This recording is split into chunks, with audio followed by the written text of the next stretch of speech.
A lot of times in any kind of groups or smaller context community ministry, we can find our leaders, ourselves maybe who lead them, and even our members going, well, what do you want us to do?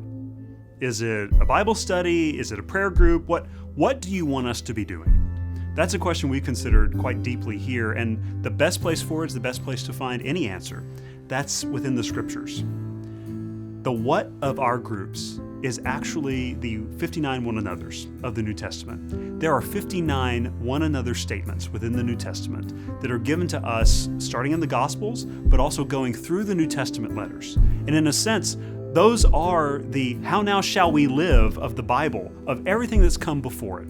If you think about it, this one anothering is always how God has used His people to encourage them and to build them up, but also to use them to impact unbelieving nations, unbelieving neighbors. From Genesis 12, where God calls out a family and a community to image Himself, up through the Exodus, putting them in a promised land surrounded by enemies, up through the exile where they are to be a blessing to the nations around them, all the way to John 13, when Jesus is creating a new community, a new family, and He calls them together and He says to them, "A new commandment I give you, love one another.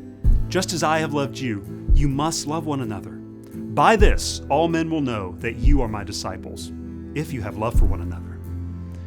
This is the final apologetic to an unbelieving world. This love of one another will be what speaks the loudest to a world that is increasingly hateful, that is increasingly bitter, and increasingly looking for someone who will love them. A case in point is one of our own home groups here at the Village. We had some members invite in their mother and this man's mother-in-law to join the group. She was not a believer, and she was very polite about that right up front, but she kept coming back to the group. She seemed to be enjoying it. And so a few weeks in, some of the members were talking with her and they said, "Hey, thank you for being so honest and so gracious. We know you're not a believer in Jesus and you keep coming to the group. Why do you keep coming back?" And she looked at them and she said, "My entire life, no one has ever loved me like this." The one anothering that is done with the few is always intended by God to be for the salvation of the multitudes. Jesus prayed for this. In John 17, He's in the Garden of Gethsemane. These are his final moments that He will have with His disciples, and this is His final recorded prayer that we have. Who does He pray for? He looks through time and He prays for you and for me. He says, for those that will come. He says, Lord, would you give them unity?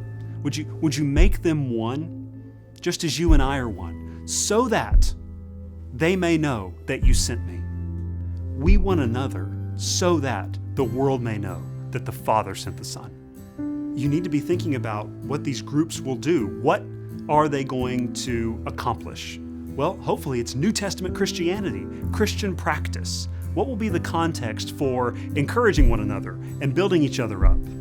Having the same mind of Christ. Where will these things happen? Google it. Look up the 59 one another statements if you're wondering what we need to be doing in a group.